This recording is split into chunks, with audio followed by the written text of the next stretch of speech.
پتے کی بات بھی منہ سے نکل ہی جاتی ہے، کبھی بھی کوئی جھوٹی خبر سناتے ہوئے۔ دوپہر اب سے پیر میں بدل رہی تھی۔ چھوٹے باغیچے والے گھر میں کھانا سیر ہو کر کھا چکنے کے بعد کی گنودہ فضا چھائی تھی۔ حنین لاؤنج میں ڈائجسٹ لے کر صوفے پہ پیر اوپر کر کے بیٹھ گئی تھی اور سیم گول میز سے برتن اٹھاتے ہوئے خفگی سے کہہ رہا تھا، کبھی کوئی کام بھی کر لیا کرو کٹو۔ مگر وہاں سن کون رہا تھا؟ فارس ہاتھ دھو کر ادھر آیا تو ہنّا ہنوز رسالہ پڑھنے میں مگن تھی۔ دروازہ لاک کر لو، میں جا رہا ہوں، امی کو بتا دینا، پھر آؤں گا۔ ہنّا نے رسالہ رکھتے ہوئے اسے دیکھا۔ پورے آستین کی شرٹ اور جینس میں بلبوس فارس آنکھوں میں کافی اکتاہٹ لیے بات کرنے کے ساتھ کول بھی ملا رہا تھا۔ بھائی کہاں ہے ماموں؟ اپنے کمرے میں۔ برادری میں آگے بڑھتے ہوئے موبائل کان سے لگا رہا تھا۔ جس وقت وہ باہر نکلا اور حنین دروازہ بند کرنے لگی، فارس کے الفاظ سماعت میں پڑے، یار اسٹیپنی کدھر ہو؟ اچھا سنو، ایک بندے کو چیک کر کے۔ دروازہ بند ہوا تو آواز کا راستہ رک گیا۔ وہ لاک کر کے واپس آئی اور بھائی کے کمرے کے پاس رکی۔ ذرا ہچکچا کر بند دروازے کو دیکھا، پھر دستک دی۔ وہ جو کمپیوٹر چیئر پہ بیٹھا موبائل پر نمبر ملا رہا تھا، چونک کر سر اٹھایا اور پھر موبائل رکھتے ہوئے مسکرایا۔ آؤ ہنّا، میں تمہارے پاس ہی آنے والا تھا۔ مجھے آپ کو کچھ بتانا تھا بھائی۔ انگلیاں مروڑتی حنین نے خشک ہوتے گلے کے ساتھ الفاظ جمع کرنے چاہے۔ کیسا لگے گا کہنا؟ میں چیٹنگ کرتے ہوئے پکڑی گئی تھی اور پھر میں نے ہاشم بھائی کو بلا لیا۔ دونوں فکروں میں سے کس فکر پہ اس کا اعتبار ٹوٹے گا؟ ظاہر ہے پہلے پہ ہاشم کو کسی اور چیز کے لیے بلایا ہوتا تو خیر تھی، مگر چیٹنگ وہ کیسے بتائے؟ ہاں بولو، وہ متوجہ ہو کر سن رہا تھا۔ حنین نے لب کھولے، پھر ایک دم خیال آیا، آپ میرے پاس کیوں آنے لگے تھے؟ وہ مجھے ایک کام تھا، کہتے اس نے لیپ ٹاپ کے ساتھ رکھی فلیش ڈرائیو اٹھائی، لبوں پہ زبان پھیری اور ہمت مجتمع کرتے ہوئے چہرہ اٹھایا، پھیکا سا مسکرایا۔ یہ کچھ ڈاکومنٹس ہیں، ڈیکرپٹ کرنے کی کوشش کر رہا تھا، مگر احتیاط سے تول کر الفاظ ادا کیے۔ یہ میری قابلیت سے اوپر کی چیز تھی، میں اس کو ٹھیک سے آپریٹ نہیں کر پایا اور فائل کرپٹ ہو گئی ہے۔ کیا تم کسی طرح سے ریکور کرنے میں میری مدد کر سکتی ہو؟ حنین بنا پل جھپکے چند ثانیے فلیش کو دیکھتی رہی، پھر نظریں اٹھائیں، آنکھوں میں صدمہ اور خفگی در آئی۔ ہنّا پلیز صرف تھوڑی سی ہیلپ کر دو۔ حنین کی گردن نفی میں ہلی، وہ دو قدم پیچھے ہٹی۔ شکوہ کرنا، آنکھیں بس سطور سادی پہ جمی تھی۔ کسی کے ڈاکومنٹس کو آپ کھولنے کی کوشش کر رہے ہیں، اس کا تعلق آپ کے آفس سے ہے یا نہیں؟ مجھے نہیں پتا، مگر یہ غلط ہے، غیر قانونی ہے اور میں ایسے کام نہیں کرتی۔ سادی نے گہری سانس خارج کر کے آنکھیں بند کیں، پھر کھولی تو وہ چوکھٹ تک پیچھے ہٹ چکی تھی۔ ہمارا مسیحا صرف ایک شخص ہوتا ہے اور وہ ہم خود ہوتے ہیں۔ تم کبھی بھی اس فیز سے نہیں نکلو گی اگر تم اپنی خود مدد نہیں کرو گی۔ میں کسی فیز میں نہیں ہوں، میں ٹھیک ہوں، پہلے جیسی۔ سادی نے نفی میں سر ہلایا، فلیش رکھی، اٹھ کر اس کے سامنے آ کھڑا ہوا۔ وہ ابھی تک آئیبرو بیچے سے دیکھ رہی تھی۔ تم بدل گئی ہو، ایک وقت تھا تم ہمارے خاندان کا سب سے پر اعتماد اور بول بچہ تھی، اب تو تم نے خود کو بالکل عام لڑکیوں جیسا بنا لیا ہے۔ حنین کے چہرے پہ تاریک سا سایہ لہرایا، مگر وہ گردن کڑا کر بولی، میں نہیں بدلی اور میں اس سب میں آپ کی مدد نہیں کروں گی، یہ غیر قانونی ہے۔ ہاں، سارے قانون دان میرے ہی خاندان میں پیدا ہونے تھے، وہ سوچ کر رہ گیا، کیونکہ ہنّا ملک کر جا رہی تھی۔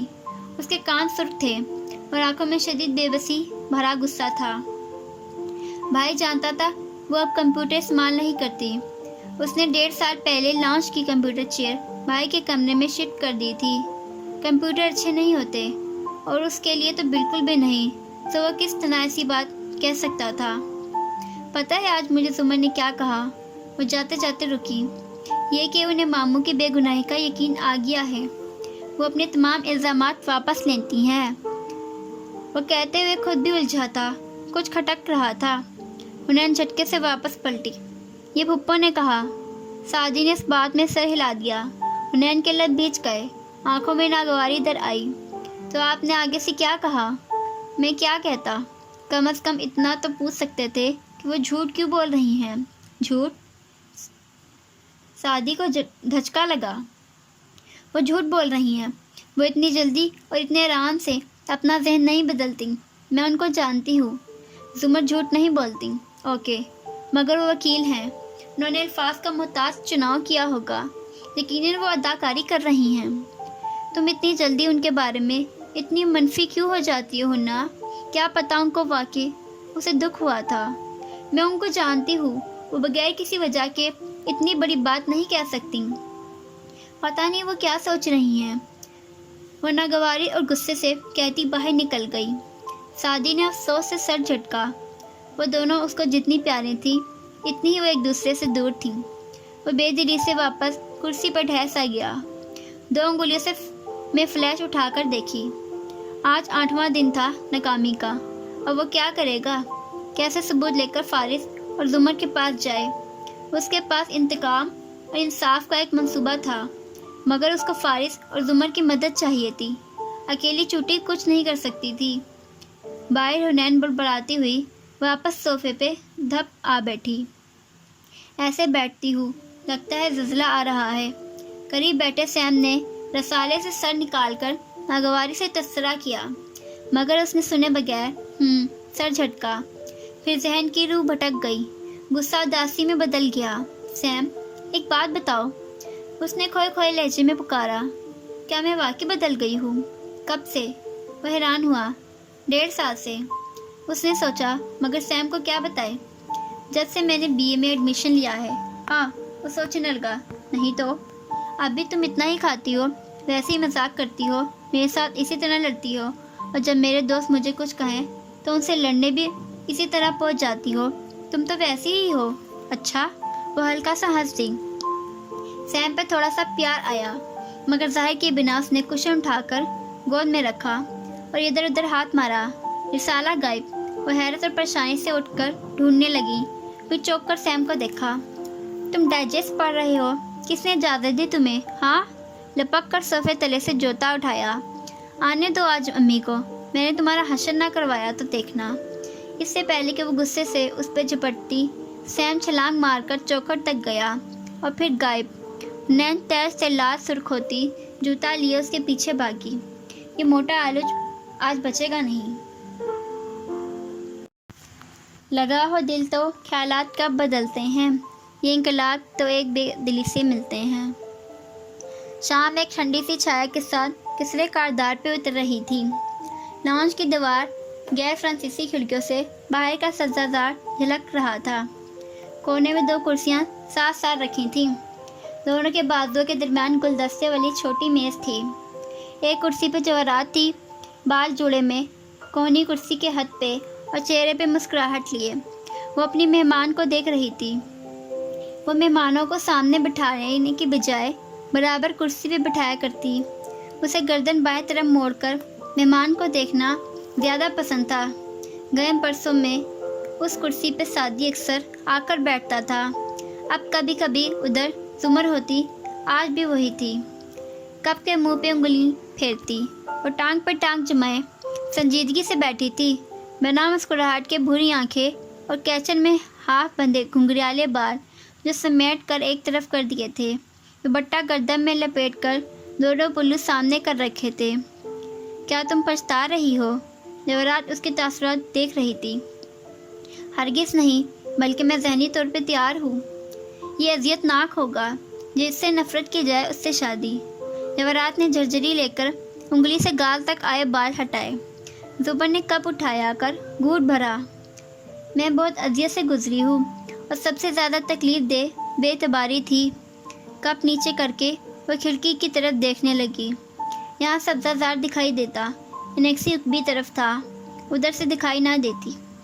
اس وقت کسی نے بھی میرا اعتبار نہیں کیا، مگر اب کیا کریں گے؟ تم اپنے رشتہ داروں کے دباؤ کی وجہ سے اس کا کیس لینے سے انکار نہ کرتی تو آج وہ جیل میں ہوتا۔ بات رشتہ داروں کی نہیں ہے، میں ایک پبلک پروسیکیوشن میں ذاتی عناد کو نہیں لا سکتی تھی۔ یہ ذاتی جنگ نہیں تھی۔ وہ کھڑکی سے نظریں ہٹا کر جواہرات کو دیکھتے ہوئے تلخی سے بولی، وہ ایک وائف کلر تھا، سیریل کلر۔ اس نے مجھے استعمال کیا، پہلی دفعہ تب جب مجھ پر گولی چلائی، دوسری دفعہ 1.5 سال پہلے جب اس نے میرے کندھے پہ پیر رکھ کر رہائی حاصل کرنا چاہی۔ یہ قانونی جنگ تھی۔ صرف ایک تسلی تھی مجھے کہ فارس کار میں نے کچھ نہیں بگاڑا تھا۔ میں بے گناہ تھی، مگر نہیں۔ آخری تل گھونٹ اندر اتار کر اس نے کپ پرچ میں رکھا۔